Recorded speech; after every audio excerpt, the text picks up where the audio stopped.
হতে পারে আপনার স্বামী বা আপনার ভাই বা আপনার সন্তান মদে আসক্ত, যার কারণে পারিবারিক অশান্তি এবং একা একা আপনি চোখের জল ফেলেন। আর চোখের জল নয়, একটি দোয়া এবং একটি ঘরোয়া পদ্ধতির মাধ্যমে আপনি আপনার স্বামী বা ভাই আপনার সন্তানকে সুস্থ করে তুলুন। তো দোয়াটি আমি আমার কমেন্ট বক্সে আরবি সহ বাংলা এবং তার অর্থ আমি লিখে দিব।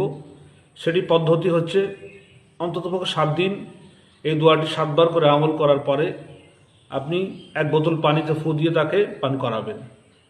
আর যেটা ঘরোয়া পদ্ধতি সেটা হচ্ছে এক ধরনের ডাল পাওয়া যায়, সেটাকে উর্দুতে বলা হয় লোবিয়াকি ডাল, আর বাংলায় বরবটি ডাল বলা হয়। সে ডাল আপনি নিয়ে আসুন, আসার পরে সেটাকে মিক্সার গ্রাইন্ডারে দিয়ে ভালো করে পাউডার বানিয়ে নিন এবং তারপরে 1 গ্লাস পানিতে 2 চামচ পাউডার বা 1 চামচ পাউডার আপনি দিন। তারপরে সামান্য পরিমাণ কিছু চিনি দিয়ে তাকে মিষ্টি বানিয়ে নিন। তারপরে আপনি আপনার ভাই বা স্বামীকে 1 গ্লাস পানি আপনি পান করান।